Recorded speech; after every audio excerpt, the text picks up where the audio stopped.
Welcome Inside Appalachia. I'm Caitlin Tan. This week, we'll venture out into a cold, crisp forest on a winter hike. Why brave the cold? Well, for one thing, to hear winter residents making music. You know, our chickadees and titmice and cardinals and blue jays, they're all very active right now. And Italian immigrants brought their tradition of winemaking to the mountains of North Carolina. But grapes don't grow the same way here, so they had to find a way to adapt. It's a fellowship and friendship thing to share your wine with people. And we'll hear about one town's twist on the classic West Virginia Slaw dog. After a years-long drought of yellow slaw, the people of Marmet flocked to Chums. We thought I would do 40, 50 hot dogs a day, but it never happened that way. It's always 150 plus a day. You'll hear these stories and more this week Inside Appalachia.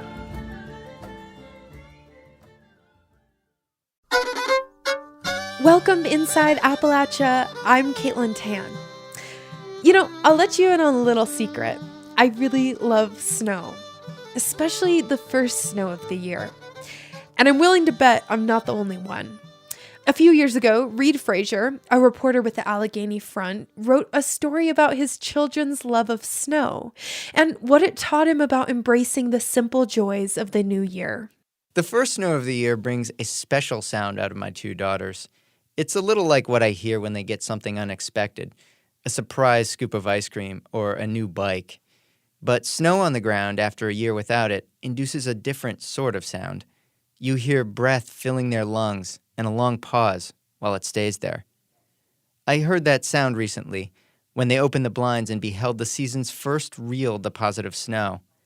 The ground, which had sat gray and brown and mealy green for months, was caked with a short, neat frosting. We bundled the girls up and sent them out the front door.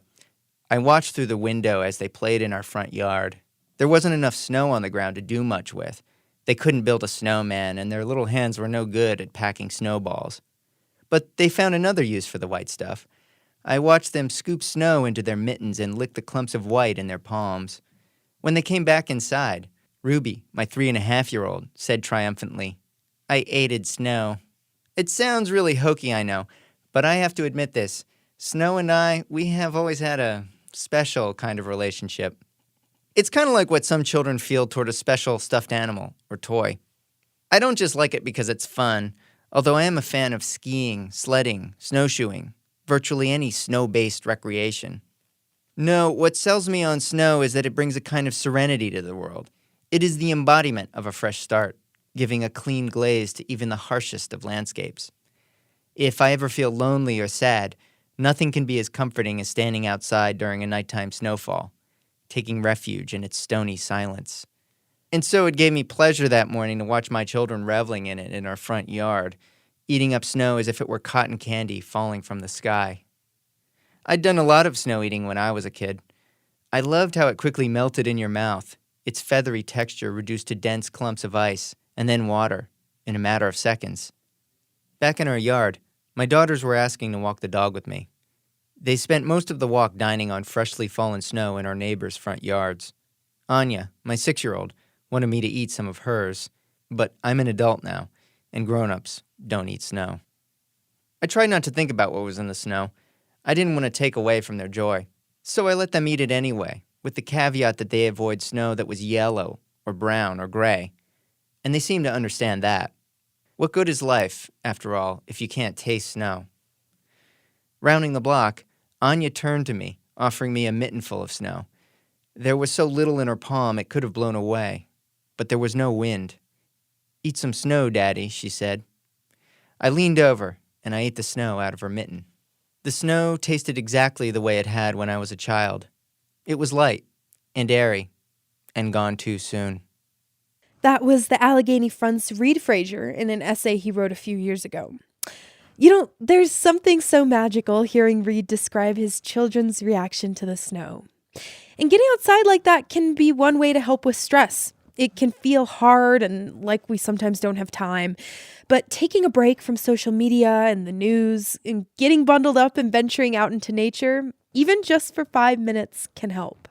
A few years ago, producer Andy Cubis headed out for a winter hike with Gabby Hughes, an environmental educator at Beechwood Farms Nature Reserve north of Pittsburgh. Their aim? To find out what there is to see and hear in the coldest months of the year. So the birds have been growing a little crazy today. They're very vocal. Looks like we might have the hawk across the way. I just saw some wing flaps and it landed in the tree. So we have a pair of red-shouldered hawks that nest here. Is it easier to see certain types of birds in the winter? Well, I always say winter is a great time to be a beginning birder because you don't have any leaves that you have to look through. And you have fewer species because, we have a lot of migratory species that are down in the tropics this time of year. But it's a great place to start because we get to give attention to a lot of our resident species. Our chickadees and titmice and cardinals and blue jays, they're all very active right now. And it's a really nice time to notice their behaviors and get to know their habits and their vocalizations. And then when all those migrants return, you'll feel like you at least have the residents in your back pocket, so you know those. So right over there, we actually have a praying mantis egg case, this little foamy looking thing over here. What do praying mantises do in the winter? So the adults are no longer with us in the winter. The female, one of the last things she'll do is lay this egg sac. I think it's called an uatheka. But this is one of the Chinese mantids, I believe. You can kind of tell by the shape of it. It's got that real kind of boxy rectangular shape. But they'll hatch out of there in the spring. And you'll have maybe 50 to 100 of these teeny tiny little mantises. Wow, this is a great example of something that I would just walk right by and have no idea that something so cool was right there. They're really well camouflaged. When you look at a lot of things, they're resting. They're alive. Their roots are, fine under the ground. They're sort of taking a break. But then you look at some of these, like this log covered with all of these different mosses. I mean, it's brilliant and vibrant. Winter tends to make us think about death and rest a little bit more, but I see it as very much alive. Now, one of the things you can already see, you can see all these different herbaceous plant species, but you may notice one color in particular out in the meadow here.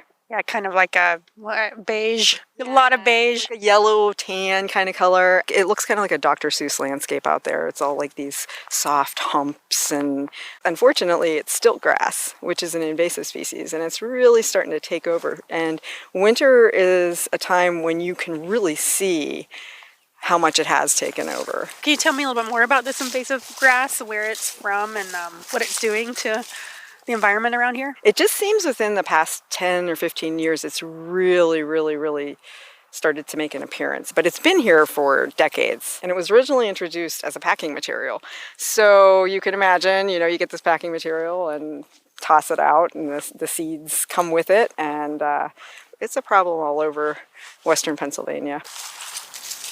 I think in winter, I always feel like it's a quieter, more introspective walk that you take. You have to look for smaller things or more subtle things.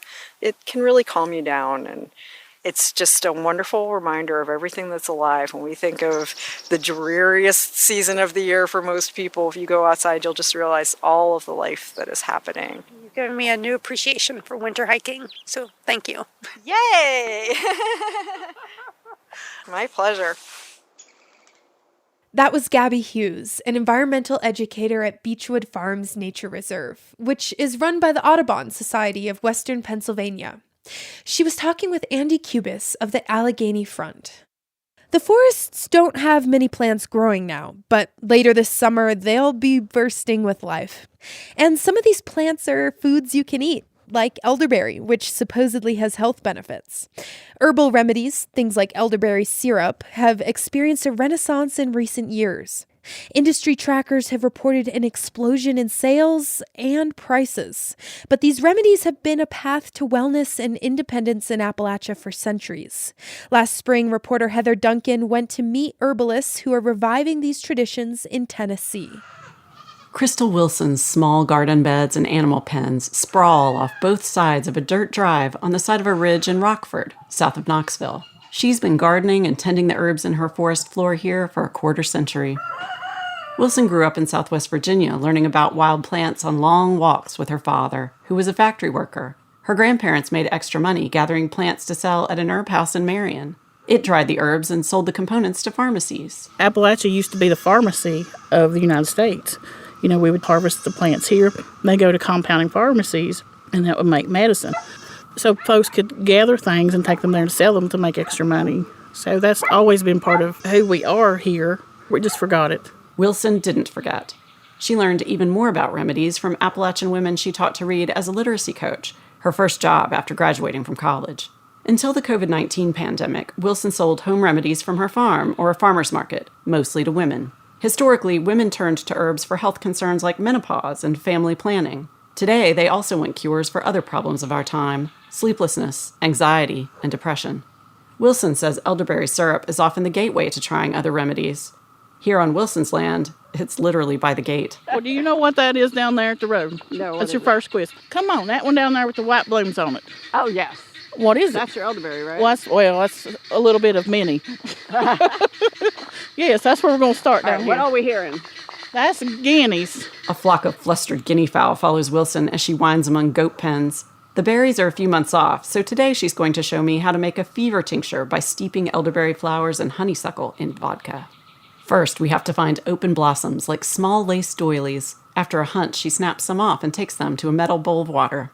We have a clean jar.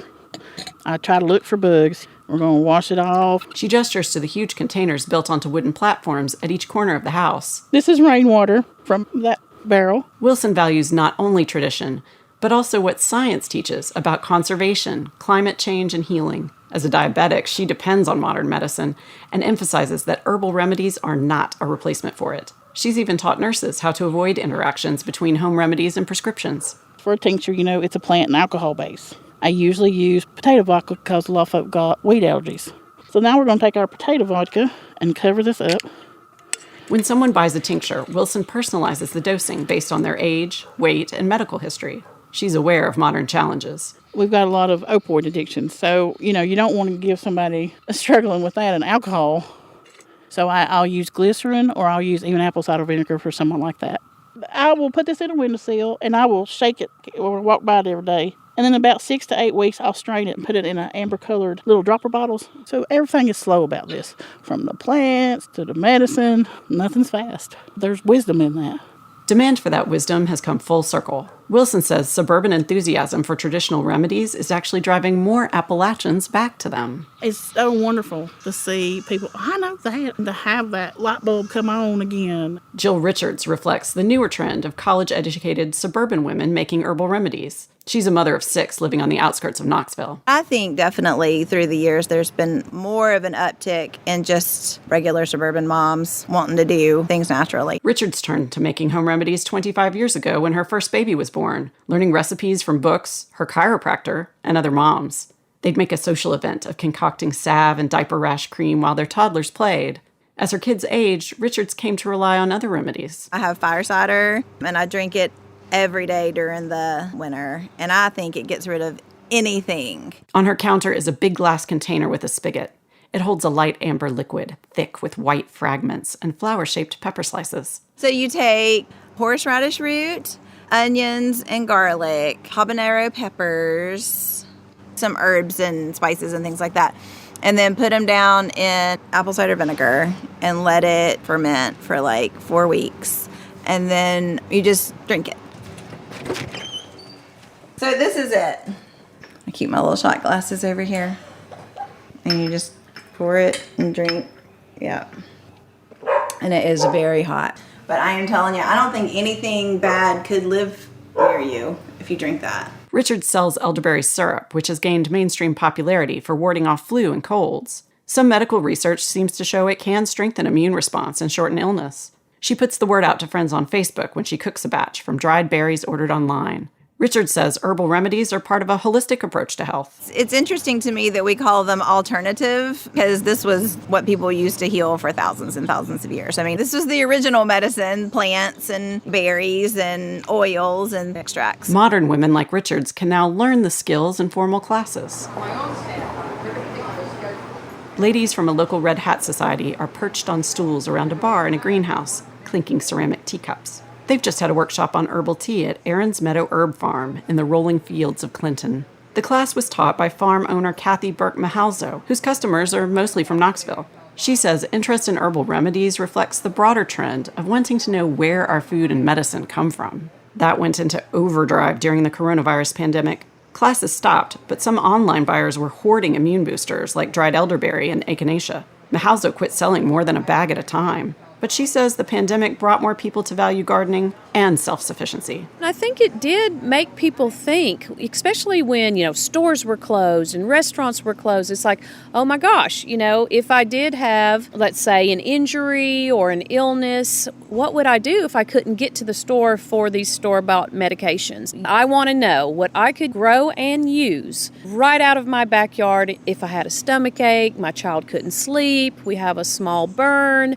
I think people realized that they were dependent on store-bought things, and maybe they didn't have to be. For Inside Appalachia, I'm Heather Duncan.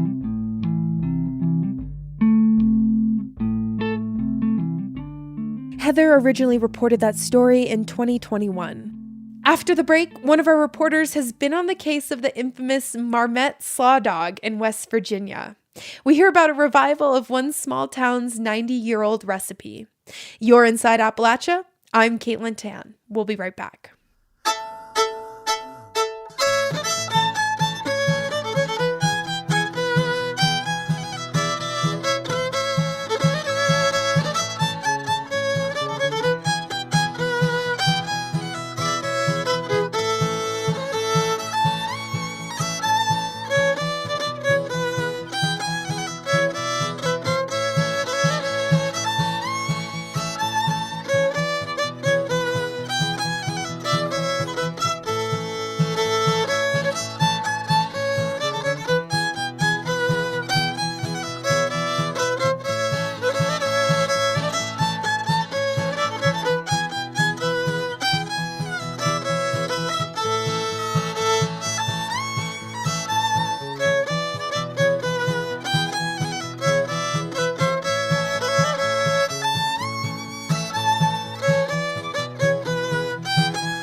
Support for Inside Appalachia is provided by Concord University in Athens, West Virginia. With career-focused liberal arts education in more than 80 degrees and programs to pursue various career options, not just a single job. More at concord.edu.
Here in Appalachia, our landscape is notoriously mountainous, which is, on the one hand, wonderful, but it also presents a challenge.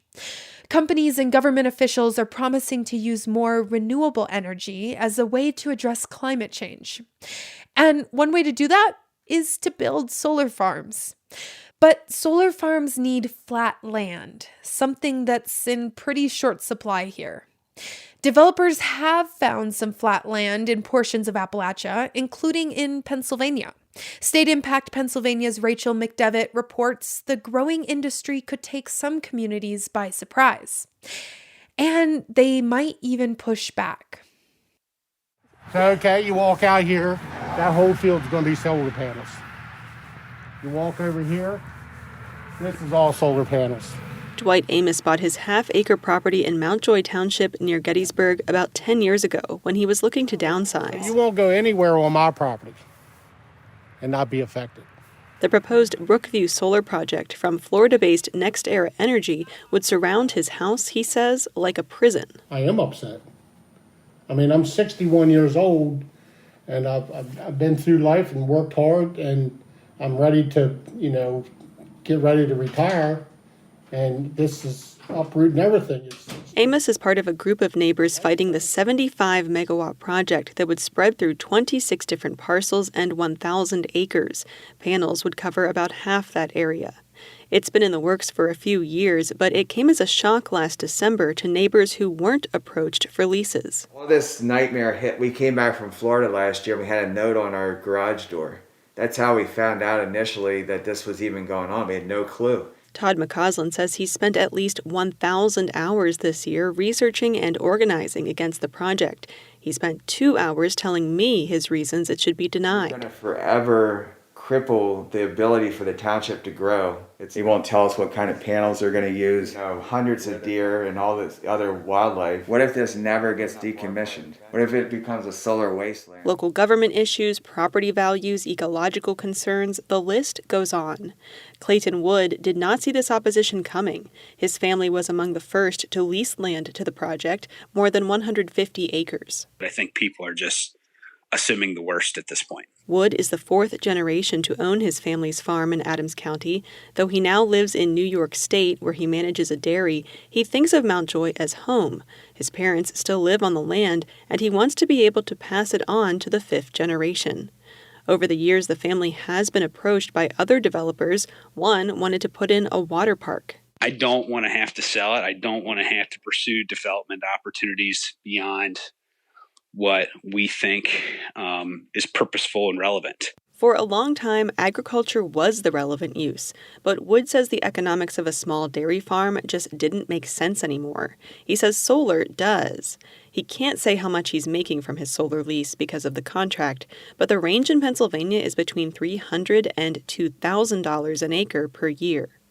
Wood says on top of that financial stability, it feels good to be a small part of addressing climate change. I still feel like we're harvesting something and being stewards of our land resources, which is essentially what farming is. The fight in Mount Joy is playing out in a long series of hearings before the Township Board of Supervisors, who will decide whether to grant the project a conditional use permit. This is in contrast to how industry watchers say most projects have been developed in Pennsylvania so far. Early projects were small, and they went up without a fuss. But even a 70-megawatt project for Philadelphia, planned in Strabane Township northeast of Gettysburg, won't need a public hearing. The developer is working with the township on permit conditions. And in neighboring Franklin County, the only noise you'll hear about solar is this inverter. The 75-megawatt plant is already supplying power to Penn State. Landowner Glenn Dice says it took 9 years from initial lease to construction, but that's because the developer was waiting for a buyer, not because there was opposition. I cannot imagine what they could think of that would be negative, because it's planet Earth. We want to preserve it for further generations, and I think this is definitely in that direction. Solar is a legal use in Pennsylvania, so municipalities have to allow it, but they can restrict things like size and where it can be built. I'll tell you, internationally, domestically, there are no standards in this segment yet. Mohammed Raleigh Badisi is a law professor at Penn State who spent years working on energy matters at the U.S. Department of Commerce. He and a team are looking at 2,000 zoning laws from Pennsylvania municipalities to see how they're handling solar. They're about halfway through, and so far, fewer than 100 mention solar. About half that number have regulations for utility-scale projects. So right there, I think the most important observation is this is still a largely undefined activity in almost every ordinance in the state. But it's coming. Dan Brockett at Penn State Extension started getting calls from landowners approached by developers about a year ago. I thought, is this crazy? Is this a scam? It was true. More than 200 solar plants planned for Pennsylvania were added to the regional electric grid's new services queue this year, and about half of those were added since September. Analysts say it's driven by two things. The price of solar panels has fallen, and developers are getting strong signals from big companies and governments that the world is moving to clean energy. Brockett is still getting calls. As we get towards the end of 2020, I'm hearing more from neighbors and local government officials who are upset with the prospect of this. Badisi, the law professor, says developers will lean toward areas with clear regulations to avoid potential lawsuits and save money.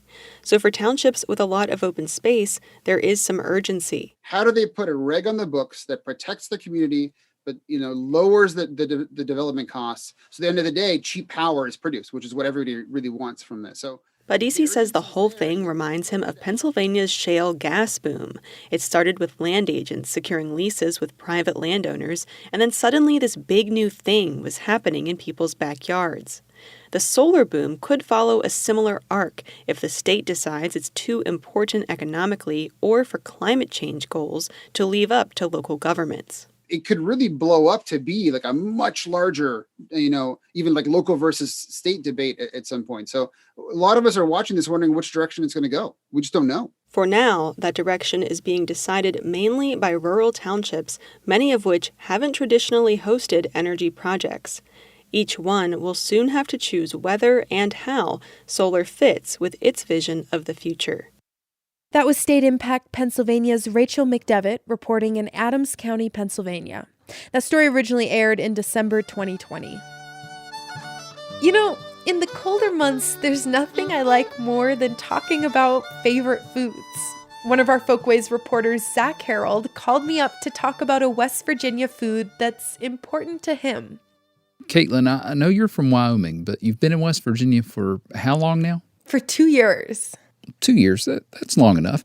You know about the West Virginia hot dog, right? Yeah. You've got, spicy beef-based chili, a mayonnaise-based coleslaw, regular American mustard, diced white onion, a hot dog weenie in a bun. There are some places that don't put slaw on it, but it's pretty much the same, some better, some worse, except in this one little town right outside Charleston, about 10 miles out, called Marmet, where if you order a hot dog, they will ask whether you want white or yellow slaw. Zach, so wait. Why is the slaw yellow? Because it's got mustard in it. I grew up not far from Marmet, and let me tell you, I have some fond memories of those yellow slaw hot dogs. Every week, we'd go to the grocery store, me and my mom and sister and grandma, and before we went home, we'd have to stop at this little roadside restaurant called the Dairy Post, and we would have to get my Pawpaw Bob 2 hot dogs with chili, yellow slaw, and onion. And I can smell those hot dogs in that brown paper bag as we're riding home on a hot summer day. It's as plain as day to me. I did a little bit of research in old newspapers, and it seems like it first cropped up at this place called Blackie's in Marmet in the 1930s. And then Blackie's became a restaurant called the Canary Cottage. And then in the 1970s, there was a restaurant that started up called the Dairy Post. That's the restaurant that my Pawpaw Bob always had us stop at when I was a kid. The Dairy Post was open until the early 2000s, and then there was kind of a drought of yellow slaw in the town of Marmet until this lady, Frances Armentrout, opened her restaurant Chums about 12 years ago, and she's making the original yellow slaw recipe that started back in the 30s. So you know what I did? I called up Frances, and I asked her if I could come watch her make the famous Marmet yellow slaw. We do about 100 pounds of coleslaw in 4.5 days. What's going on in the background there, Zach? That's the sound of Frances mixing up the slaw in a big blue bucket in the restaurant sink. And then now I'll add in the sugar. And that's a 25-pound bag of sugar she's using, by the way. And I usually try to stir it as I'm doing that so it don't get hard, lumpy. Then she adds a gallon-sized jar of mustard, and she's not measuring anything. No, I don't. And I went on and put a few things in there before you got here. That's kind of our main ingredient. So, because everybody knows it's a vinegar, mustard, and sugar based. So it's that other stuff that nobody knows, right? Right. And that's the secrets of the yellow slaw. Zach, how did she get that original recipe, you know? I mean, that's like an 80-year-old recipe now, 90 years old. Well, it's an interesting story. Frances is from West Virginia originally, but she moved to Florida where she and her husband ran a roofing business. Well, that kind of went belly up around 2008 when the economy crashed. So they came back to West Virginia. And Frances knew she would have to find a job. She wasn't quite retirement age yet. But she didn't want to go and just get a job somewhere because she had been self-employed for so long and she didn't want to punch somebody else's clock. So she started praying and eventually got a divine answer. That was not my intention ever to start a hot dog stand. But when I kept praying, God, I need a job. Our savings is down to nothing. I really prayed, and it was just like God kept saying, open a little hot dog stand. But no, if that was my intent, I would have never done it. Well, here's the thing. Frances had never run a restaurant before. She'd worked at Long John Silver's when she was in college, and some years later, she used to work Saturdays at the Dairy Post. Remember, the restaurant there on the side of the road that sold the yellow slaw that I remember from childhood. She was friends with the Kinder family who ran it. So when she decided to open up that hot dog stand, she called up her old friend Lou Kinder to see if she could get her hands on the old recipes. And I said, can you give me some pointers? So that's when she and I talked, and she said, I'll even come in and show you. So she came in from out of state and showed me the recipes, and we worked, everything out. Had an agreement, and she's a wonderful friend. And as you can imagine, Caitlin, after a years-long drought of yellow slaw, the people of Marmet flocked to Chums. We thought I would do 40 or 50 hot dogs a day, and but it never happened that way. Never do we do 40 or 50 hot dogs a day. It's always 150 plus a day. Part of the reason for that success is the hot dogs are just really good, but it's also a point of pride for the people of Marmet. Chums is a source of nostalgia. It's a place to hang out and to see other people from town. As a matter of fact, when I was there, I ran into the mayor, Mayor Jay Snodgrass. He was there getting lunch with Councilman Bobby Thompson. I have my CMS and fry. I have my own little code, chili mustard slaw. And I'll get to do out here, Bobby, whatever these guys want. Bobby, you want one or two? Two chili slaw and a water. Yeah, this is one of the hot spots, and anybody that I have bringing to meetings or whatever from out of town, I try to get them down here at least once. And they always seem to fall in love with it, and they come back. Getting to Marmet isn't necessarily accessible for everyone. If someone's listening and they remember having the mustard slaw, or they wanted to try the mustard slaw, is there any way that they could go about getting a mustard slaw dog? Well, I was thinking maybe this is something folks could make at home and enjoy. So I went looking for a recipe, and I found one on the West Virginia Hot Dog blog.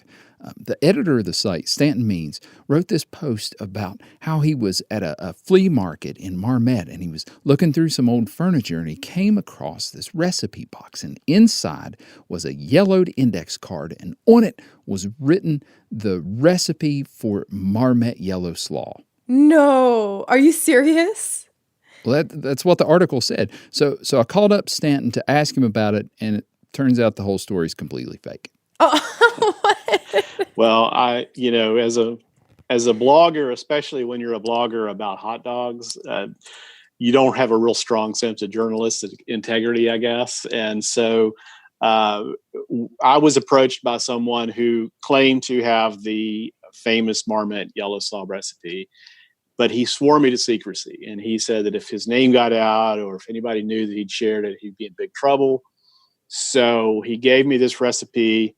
So I had to make up a cover story to honor my source. And so I came up with a story that I was at a flea market in Marmet and was digging through some old furniture and found a recipe card that had the recipe on it. But that's completely fabricated.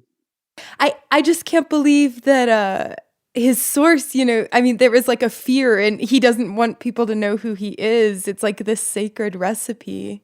Well, yeah, apparently this recipe came from a restaurant that once sold yellow slaw. So When I was with Frances, I wanted to pull up the recipe and see if it was the real deal.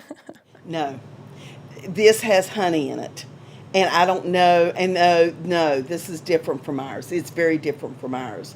And I mentioned you when you first came in, that a lot of people say, how much honey do you put in, or how much this and that. No, there's a couple things in here that no, we do not put in ours, that ours does not call for. And I've even had a couple people ask for how long I cook it, think that I could like boil it, and I don't do that either. So that yellow slaw recipe on the West Virginia hot dog blog is somebody's yellow slaw recipe, but evidently it's not the original yellow slaw recipe that you'll find at Chum's. So, I mean, you can make it at home, but it sounds like if you want the original, genuine article, you're going to have to make the trip to Marmet. Zaxi, you grew up eating the yellow slaw dog, which not a lot of other West Virginians did. So can you tell us, do you feel like this yellow slaw dog that you tried most recently, does it taste the same, and did it take you right back to your childhood? Well, I have a little confession to make. When I was a kid, I was kind of a picky eater. So if I was going to get a hot dog, it was going to be just a hot dog weenie on a bun with mustard. I didn't fall in love with the West Virginia hot dog until I got a little bit older. And at that time, I was kind of a fundamentalist. I wanted a weenie with chili and white slaw and mustard and onion. I just assumed that the yellow slaw would be too overpowering, too acidic, wouldn't balance out with all the other flavors. So in the course of reporting this story, of course I had to try the hot dogs, and ordered some just the way Frances told me to. Can I help you, honey? Yes, I would like 2 hot dogs with everything, please. Okay, would that be all for you? There you go. Thank you. And let me tell you, I could not get back to my car fast enough because the smell coming out of that brown paper bag was just exactly what I remembered. And, finally get back to my car and unwrap them and make sure I don't spill any of the chili or slaw on myself. And that first bite, it was kind of hard to describe. Yellow slaw brings a sweetness and a tanginess, an acidity to the party that white slaw just doesn't. It completely changes around the balance of flavors on the hot dog in a really nice way. I'm just really overjoyed because this is a little like a faux pas, but I personally don't like really mayo or mayo-based slaw. However, I've always loved more of the vinegar-based slaws, and I love mustard. So, I feel like I could be a slaw dog person now. This has just provided a window of opportunity for me. Yes. We need to go to Chum's, and I will get you a Marmet yellow slaw dog with everything. My treat. I gotta head down to Marmet. Well, my baby's got a clean business, and she's That was Folkways reporter Zach Harold. To find that amended yellow slaw recipe, go to our website, wvpublic.org. She's got a clean business, and she's busy as she can be. My baby sells juicy hot dogs, and is strictly COD.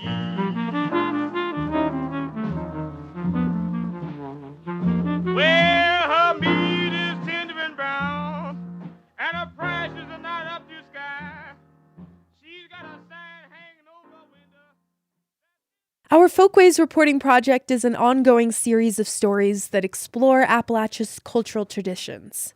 Many of Appalachia's folkways can be traced back hundreds, even thousands of years, even to other countries. One of our Folkways reporters found a slice of Italy in North Carolina. These are the members of the Bocce Club in Valdez, North Carolina. Bocce ball is a lawn bowling game, and it's just one bit of Italian culture that's taken root here. A few dozen Italian immigrants settled in Valdez back in the 1890s. They built communal bread baking ovens, they made a special type of sausage, and, they made wine. Rebecca Williams of our Folkways Reporting Corps has the story. It's 10 o'clock on a chilly September morning, and the Valdez Bocce Club is back together again after a 6-month break. Go right, go right, go right, go right, go right. Thank you. Nice roll. It's our first day back since the COVID-19. That's Eddie Zimmerman, one of the people responsible for reviving the Bocce Club in Valdez, North Carolina. Valdez is a small town off of Interstate 40 in the foothills of the Blue Ridge Mountains. And bocce is a big deal here. Italian immigrants brought lawn bowling to Valdez. A few dozen Italians came here in the 1890s. They were Waldensians, a group persecuted for hundreds of years for their religious beliefs. And when they came to North Carolina, they built outdoor communal ovens. They made a spiced pork sausage called saltisa that's still served in local restaurants today. They played bocce, and they made wine. This is completely dry now. This is 100% Concord. The man serving the wine Same one. is Freddie Leger. He's one of the founders of the Waldensian Heritage Winery. He died recently, but I met Freddie at the winery over 10 years ago when I came to Valdez to record stories about agricultural traditions in the mountains. My grandfather was one of the winemakers here in Valdez. And this is what we call heritage. 100% Concord wine, made from a Concord grape. And the reason we used the Concord is whenever the Waldensians came here, that was pretty much the only grape that was available, so the agriculture department told them to plant Concords. It is a grape that actually is for jellies and jams and juices and so forth. But we still use that because we wanted to do everything the same way that Grandpa made it, so to speak. The Waldensians saw winemaking as part of their family heritage, something to pass down through the generations. Uncle Henry Peru married my grandpa's sister. He was a Waldensian, and he made wine. Remember Eddie Zimmerman from the Bocce Court? He's a winemaker, too. He was introduced to the tradition as a child by his great-uncle. And any time you went to his house, it didn't matter how old you were, he poured you a little glass of wine. He drank out of those little glasses that you get chipped beef in. You remember chipped beef? I do. Okay. He'd have those little things. He'd pour you a little wine out. And it was just as a fellowship and friendship thing to share your wine with people. Early experiences like that made a lasting impression on Eddie. After learning more about winemaking, he started helping out at the Heritage Winery in the year 2000. They needed the labor. They needed somebody that had the passion for it. For 40 years, volunteers from the community came out to help make the wine. A lot of people in town came and helped them mash grapes and make wine and stuff. The Waldensian Heritage Winery closed its doors in November 2019. The old dairy barn was sold back to its original owners and turned into an event space. They don't make wine there anymore. But Eddie Zimmerman does, both at home and commercially. In 2008, Eddie bought a winery a few miles down the road in neighboring Eichard, Waldensian-style wines. And there, he makes mostly fruit-based wines. Most of my wines are sweet, and things like blackberry and apple, and that seems to be what sells at festivals, and that's my sales at festivals is the sweeter wines. And I've started a fad back about 10 years ago. Is I've actually took a slush machine to a festival or two, and it was so popular that when you go to a wine festival, everybody has slush machines, and I'm the one that started it. With wine festivals canceled because of COVID-19, Eddie hasn't made any wine this year. Not even for himself. Eddie's friend, Freddie Leger, was worried about the future of winemaking in Valdez when I talked with him 10 years ago. Young people just didn't seem interested. I think that's going to be one of the biggest challenges that we have. Freddie Leger died in the summer of 2020. Eddie Zimmerman was at his funeral. And I had a bottle of wine put in his casket with him. I got permission from the family. We opened the casket back up and laid a bottle of wine in his arms, and he took that to the grave with him. With the Heritage Winery closed, there aren't any bottling parties in Valdez anymore. But I've met some other folks in town who still make wine for themselves. My name is Kevin Duckworth, and I am a basement winemaker. Kevin learned how to make wine about 30 years ago from his ex-father-in-law. And he had the recipe because he was a full-blooded Waldensian. And of course, I was an outcast, or a blue blood, as they call me. And it was some time before he actually shared the recipe with me. He made Kevin promise to keep the recipe a secret. And after his father-in-law died, Kevin stopped making wine for years. But recently, he started up again. My daughter and her husband were newlyweds, and they decided they wanted to make some wine. His daughter and son-in-law now make wine too. Hopefully they'll pass it on. We have a granddaughter and a grandson, and hopefully they'll pass it on. I can't imagine them not. Kevin hopes that the winemaking tradition in this area brought over from Italy will continue. And he thinks that his family will be a part of it. For Inside Appalachia, I'm Rebecca Williams in Valdez, North Carolina.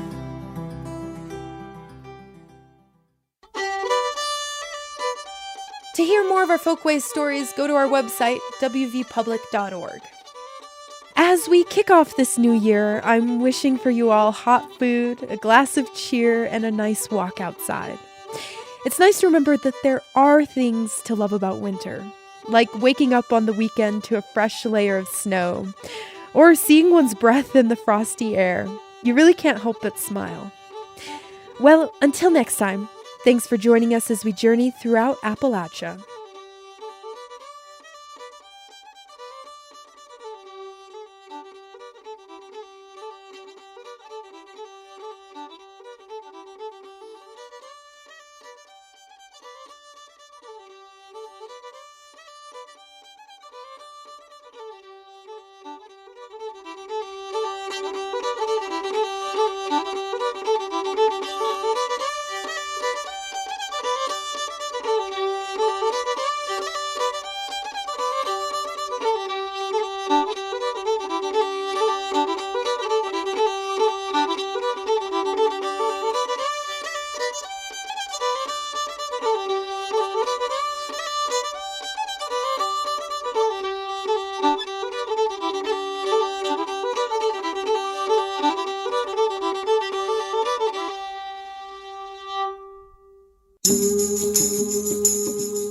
Our theme music is by Matt Jackford.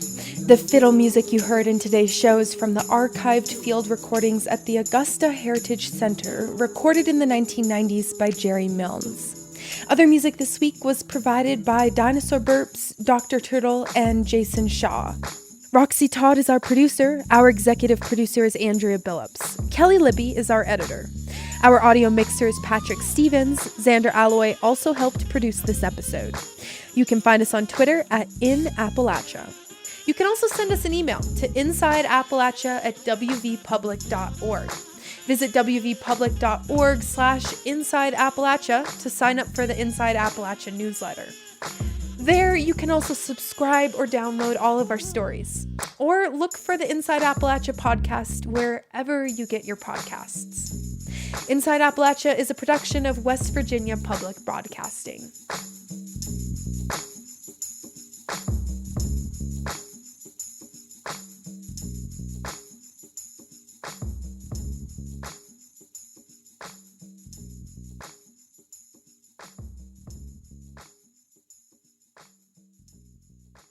Support for Inside Appalachia is provided by Concord University in Athens, West Virginia.